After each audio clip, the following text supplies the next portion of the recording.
Assalamualaikum warahmatullahi wabarakatuh. Bismillahirrahmanirrahim. Alhamdulillahi rabbil alamin.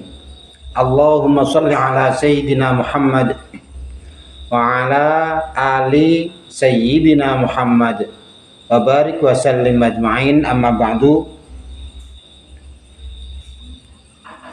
Kita melanjutkan kembali pembelajaran Tauhid menggunakan kitab Tanwirul Qulub yang disusun oleh beliau Syekh Muhammad Amin Al-Qurdi. Nafa'anallahu bi'ulumihi wa bihikamihi, amin. Semoga Allah memberikan manfaat kepada kita dari ilmu-ilmu Syekh Muhammad Amin dan dari kebijaksanaan Syekh Muhammad Amin tersebut. Amin. Berkata beliau, Bismillahirrahmanirrahim. Wadalilu utawi dalil, petunjuk, bukti, ala wujubil kidami ing atase mestine sifat kidam, lahu ta'ala kedue Allah ta'ala, wali sifatihi lan kedue sifate Allah ta'ala, wastihalatil huduthi lan dadi mustahile sifat anyar. Maksudnya sifat anyar kedue Allah mustahil. Dalil aklan ing dalem menurut akal, menurut logika, menurut nalar. Adapun penalaran pasti Allah bersifat maha dahulu adalah berikut ini. Iku annahu seduhune kelakuan, iku annahu seduhune Gusti Allah, iku laulam yakun lamuno ora ana sapa Gusti Allah, iku qadiman zat kang dingin, lakana mongko yekti ana sapa Allah iku hadisan zat kang anyar. Fala buddha mongko ora kena ora lahu kedue Allah ketika diumpamakan anyar min muhditsin saking perkara kang ngenyarakan, perkara kang mujudaken. Wa hakadza lan kaya mengkono-mengkono sak banjuri fayaduru mongko dadi mubeng-mubeng apa al-amru perkara, au yatasalsalu utawa dadi rante-rante apa al-amru. Wadzalika utawi mengkono-mengkono yadurul amru au yatasalsalu iku batilun kang batal, kang ora masuk akal. Yaitu ini tadi menerangkan dalil bahwa Allah pasti bersifat maha dahulu, yaitu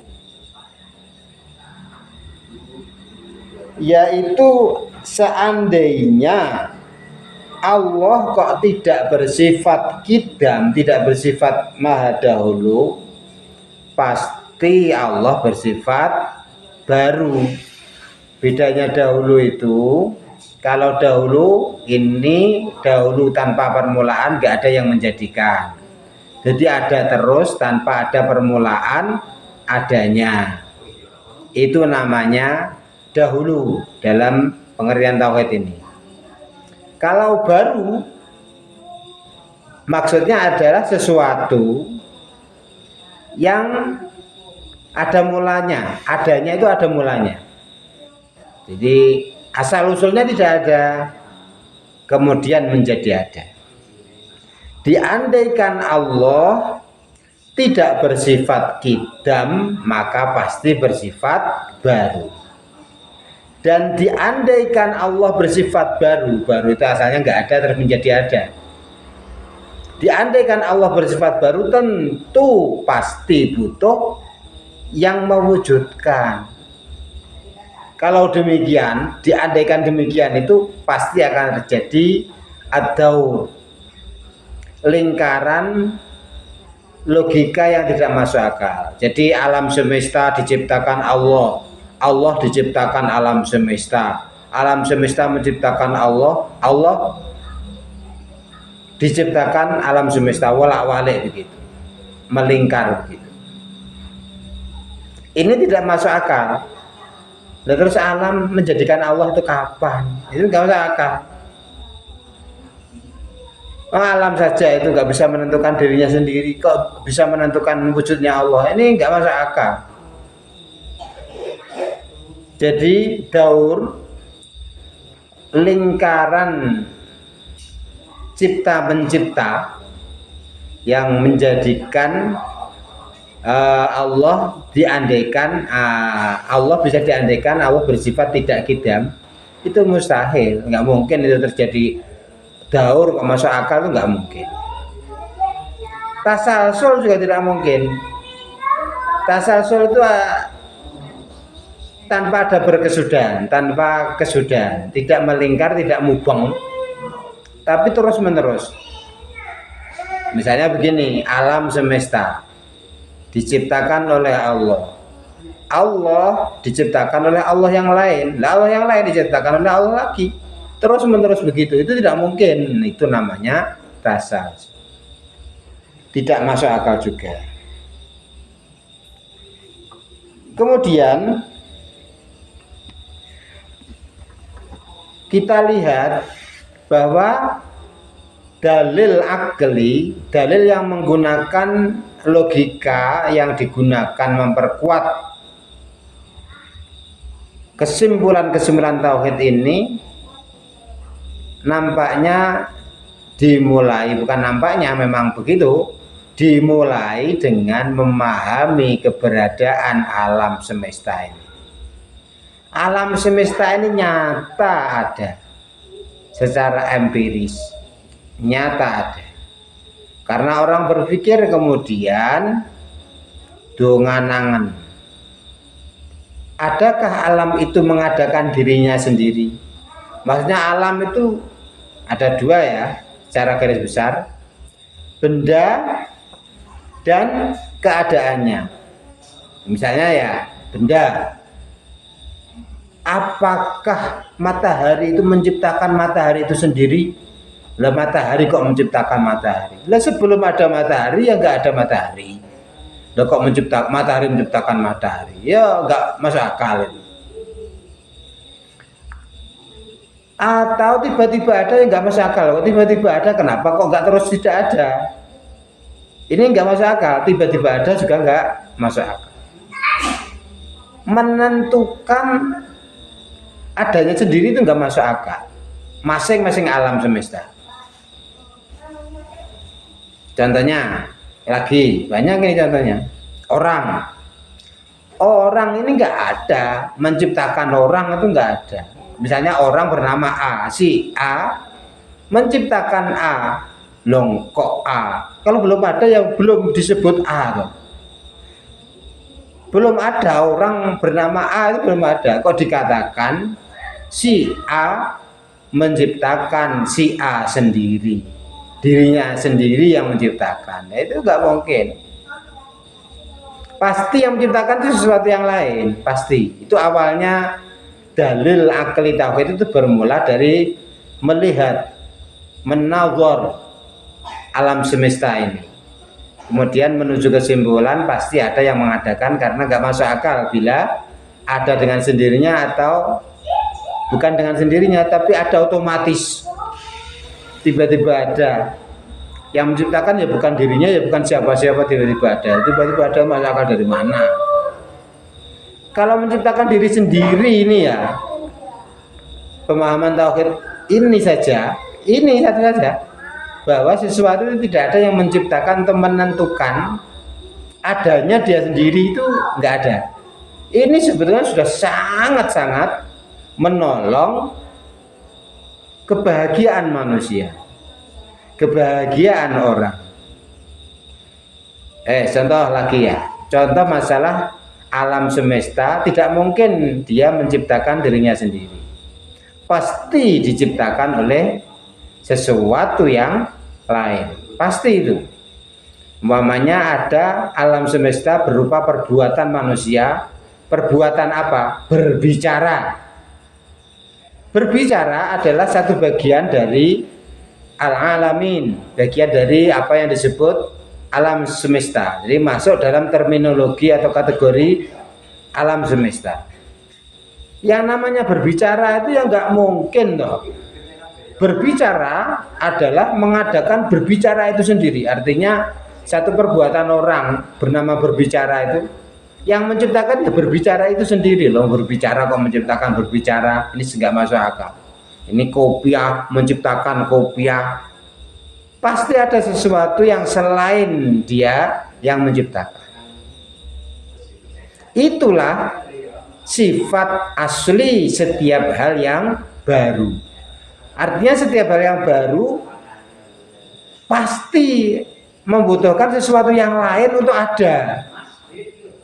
Hal yang baru tadi diingat-ingat bahwa hal yang baru adalah hal yang adanya itu ada permulaannya. Jadi awal-awalnya tidak ada, kemudian menjadi ada. Itu disebut hawadits atau hadits atau makhluk atau alam semesta, bagian dari alam semesta. Jadi sesuatu yang baru pasti membutuhkan sesuatu yang lain untuk ada. Karena sesuatu yang baru yang ada itu sebelum ada itu asalnya tidak ada. Semuanya. Berbicara asalnya tidak berbicara. Berjalan asalnya tidak berjalan. Melihat asalnya tidak melihat. Orang asalnya belum jadi orang. Tanaman, tumbuhan asalnya yang belum berupa tanaman. Jadi semua ada permulaannya. Sebelum permulaan ya belum ada si sesuatu tersebut. Semuanya ini baik benda maupun keadaan benda, baik orang maupun perbuatan orang, maupun perasaan orang, maupun pemahaman orang. Semuanya itu ada mulanya, berarti termasuk golongan hawadits atau sesuatu yang baru, bukan dahulu. Yang dahulu kita. Nah, ketika sifat itu hanya ada dua dalam sudut pandang, mulai ada kapan? Terus ada, atau mulai adanya tanpa permulaan atau ada permulaan, itu sesuatu ya cuma itu. Ada yang tanpa permulaan dan selain itu adalah ada permulaannya. Kalau ada permulaan, hadis disebut hadis atau makhluk atau sesuatu yang baru tadi. Bon, sudah kita kembali tadi. Diandaikan Allah tidak bersifat qidam, tidak bersifat maha dahulu, itu artinya cara berpikir orang tersebut menyimpulkan berarti Allah tidak qidam, berarti Allah hadits, berarti Allah itu baru. Nah ini jelas gak masuk akal, karena sesuatu yang baru pasti butuh yang lain untuk ada, itu pasti butuh yang lain. Maka kemudian akal ini dituntun oleh logikanya akal itu sendiri. Oh ini pasti ada yang menentukan, dan yang menentukan itu pasti nggak ada permulaannya. Jadi nanti antara lain ya tahapan menuju dekat dengan kemampuan bertauhid yang mumpuni adalah memahami bahwa semua ada permulaan. Selain Allah itu semua ada permulaan. hanya Allah yang tanpa permulaan. Membantah adanya Allah tanpa permulaan, membantah sifat qidam, itu artinya menganggap Allah bersifat baru atau bersifat hadis. Kalau menganggap Allah bersifat hadis, nanti lah berarti butuh Allah yang lain untuk ada. Itu nanti namanya daur atau tasalsul. Ini nggak masuk akal.